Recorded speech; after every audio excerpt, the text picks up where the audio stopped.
Welcome to WBC Faster Together, the LinkedIn Live series of Women Business Collaborative. I'm Gwen Young, the CEO of WBC.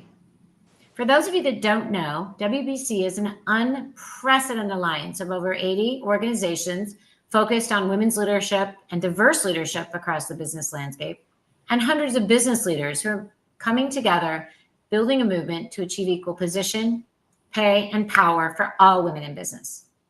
Through collaboration, advocacy, action, and accountability, we are mobilizing thousands to create momentum and accelerate the pace of change. We also live our commitment to DEI, and members of our leadership, our staff, our board of directors, and our WBC champions include more than 34% people of color. And every single one of our 9 action initiatives, our 4, have DEI goals for 2025 and 2030. So please check the chat for the 4 areas through which we aim to accelerate change, starting with women in the boardroom, and join our movement at wbcollaborative.org. Each week in this series, we offer different ways to advocate change and accelerate impact by presenting data, research, and best practices, by lifting up of women's voices for change, and by showcasing leaders committed to allyship, inclusivity, and driving corporate purpose. So today, at the end of Women's History Month, I'm delighted to be joined by 2 incredible leaders in the WBC community.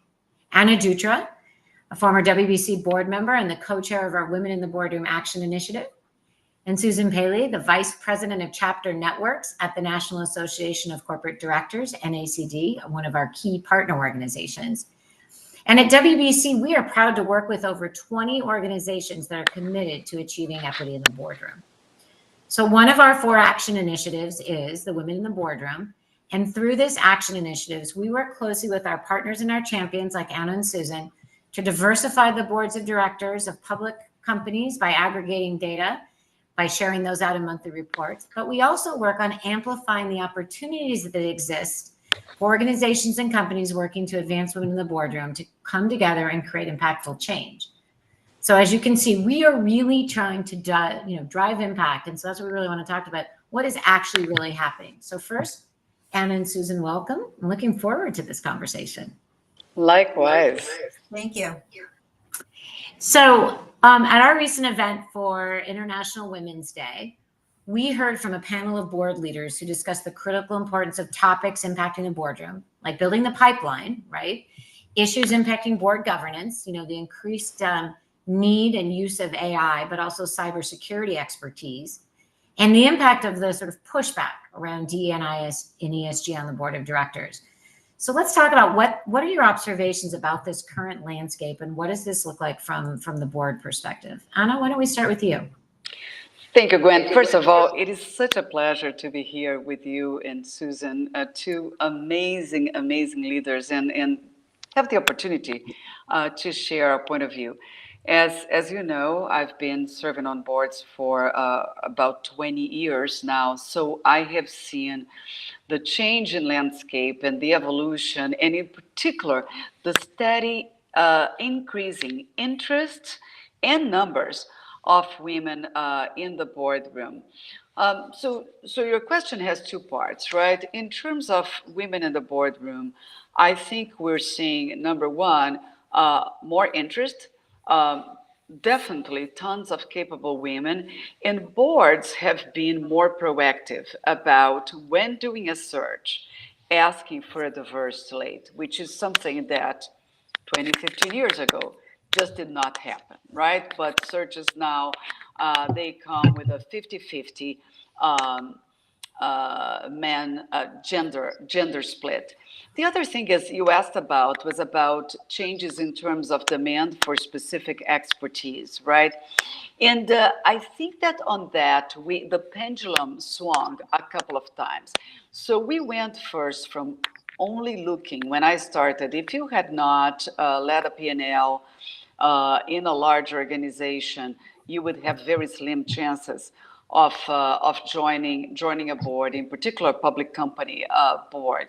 I think we shift that to a better understanding of the value that functional leadership brings to the boardroom as well.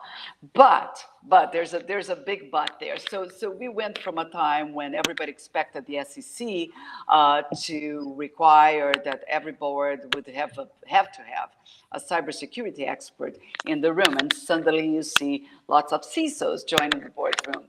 Then D&I was highlighted, so we saw more CHROs and chief talent officers in the boardroom. But regardless of what specific expertise you bring to the table, I think we're getting to a point now where we recognize that we have to use board seats very wisely.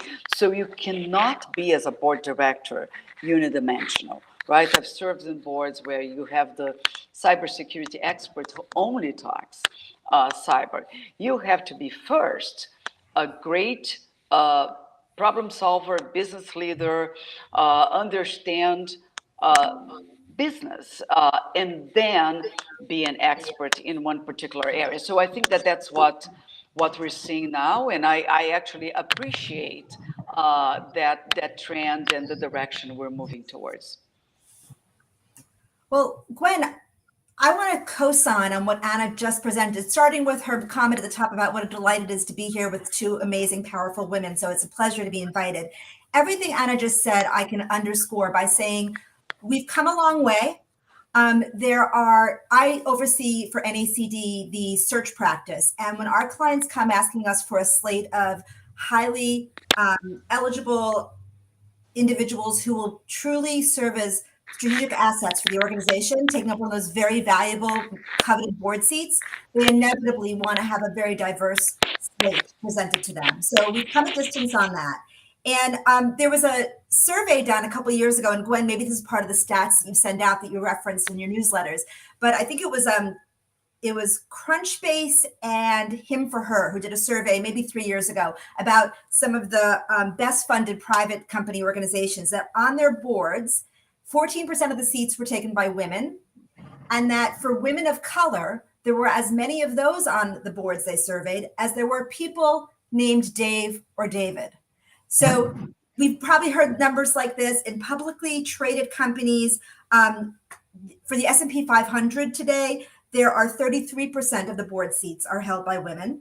And that's the good news is that's up from 25% some time ago. And just for our number comparative at NACD, we think that across all company types and industries, there's about 23% women on boards.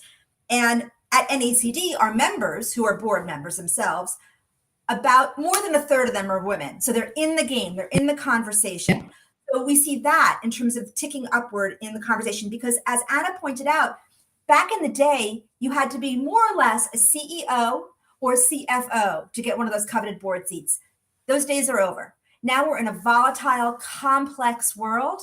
And so we need those diverse skill sets in the boardroom. If you're a chief people officer, a CHRO, a CMO, certainly a CISO, a chief information security officer, cyber expert, AI, those are where we're focused. And people are bringing those skills. And they have to be a team player in that sense of knowing all about governance and board service. But those are their subject matters, their expertise are loud and proud on. And I think that that diversity is increasingly showing us not just gender or race, but cognitive and experiential diversity. So that's the landscape we're seeing at the moment. So I think, yeah, and it's what you just said, Susan, too. You know, our monthly report of just the appointment to public boards recently, like February, women were 27.9, just about 28%, right? And so I think we've been, you know, sort of at a 30%, getting close. We were 30 a couple of years ago. Legislation changes the pushback, but you know, as both of you, like Anna, you sit on a board and you kind of see this evolution as well. So you talked about sort of sets and expertise, right? I want to push a little bit on that kind of like, you know, what does it look like for the leadership and then in leading in the board, and what's exciting about this evolution as we look at, you know, sort of 30% somewhat of commitment, you know, what excites you right now? Yeah, I think that we've been working diligently and very intentionally on the numbers, right? And in particular, around 2019, 2020, right after California, Illinois, and Massachusetts issued their laws requiring that more women a particular percentage of women had to occupy board seats of companies that were headquartered in those states. Too bad that just last year, the California Supreme Court revoked the law. But during that time, we saw a clear peak. We got to a point at WBC, we have a partnership with Equilar where we track the numbers monthly, right? So in 2020, 2021, 2022, we went up 1 year to 42%. That was incredible. As soon as the law was revoked, we saw a dip. And I think that now we're plateauing in about 30%, a third of that, but quite frankly, if you look at the number of women in business schools, it is the same, 30%. So we're not lagging or tracking behind. If you look at management teams in corporate America, it is probably even below 30%, and certainly in the Fortune 500 companies, you have way less than 30% of women CEOs. But I think there's another aspect to that, right, which is leadership in the boardroom. We're making the numbers, and that's diversity. Now we need to guarantee and to be equally intentional about inclusion and power and equity, right? And I serve on a particular board on a public company where we have not only 5 women, but 2 of them are committee chairs. And that is progress. That when we really have our voices heard. And I'll say even something else, which is I notice a clear difference when 2 things happen. When you have the second woman joining the board, and when we have a woman chairing NomGov. That's when it's never forgotten that we not only need to have the numbers, but we also need to have equal voice in the boardroom. Do you see the same thing, Susan? What are you seeing as you do searches and as you help boards to become better boards and bring new directors in? What are you seeing? Yeah, Anna, absolutely. I think that we have an understanding that everyone must be an individual contributor, and that's table stakes, just to get in the door. The group matters, that board culture matters, that it is a team sport at the end of the day. That's why we have, before the board meeting, the night before, you come for a board dinner. You may have an intellectual conversation that's really stirring people's minds around similar content. And I think that we look at our own conference rooms, right, ladies, when we are in a meeting and the room all looks the same versus when you bring in different gender perspectives, different racial perspectives and so forth. And as I said, cognitive diversity in every sense. Those NomGov committee chairs, they bring something to who the next, and we talked about pipeline, Gwen, earlier, who the pipeline is of tomorrow's board directors. So culture trumps everything else sometimes. No, and I think that's incredibly important. And Anna, you were also talking, and I know, Susan, you're really working at like effective governance, right? So talking sort of about the skills and expertise, right? So that people can be in positions of power on the board, not just get on the board, but be in that. And what are some of those other skills, right? You talked a little bit about those, but I just want to kind of drill down a bit more. Yeah, I think that the best performing boards know that, to the point we were just discussing, the culture matters. So first of all, you are not just coming in to have sharp elbows and show what you know. You have those listening skills, those what we used to call softer skills. That phrase can make you cringe a little bit, but it's not the subject matter expertise as much as it is understanding that when you elevate yourself from an executive position to a board position, your job changes. So what we see is that people are noticing, they get in there like, oh, what got me here doesn't get me to the next position. And so in the boardroom, we're listening. We're doing what classically we call NIFO, which is nose in, fingers out. We remember we're not managing, we're not operators. And those are where the successful boards have the ability to really serve as that long-term asset and see not just how we did this quarter, but to see how we're looking over the horizon. And that learning agility is important, not just as individuals, but also as a whole group. Again, it's sort of a team sport. And I think that another important skill that they bring is the staying aware, because we're in, again, a volatile, complex world. Just the pace of business is unlike everything we've had for the past decades. And so when people are staying up with what they need to have, and again, any organization, I mean, NACD is the one that I represent, but there are a lot of things where people can go and further and deepen their experience. So at NACD, we're holding master classes on just this week, cyber and artificial intelligence, next level thinking. And we have an accelerate program where people can come in without currently having a board seat, but they're almost board ready, or they are board ready. So they spend a year or two immersing themselves in the basic knowledge, and they take our exam, our sort of NACD directorship certification exam, and pass it. So they go in with that sort of confidence when they're in the boardroom, knowing I've got the chops and I've got that starting level of information. And that's critical. So you are actually serving the board in the way that you were invited to. Well, that actually,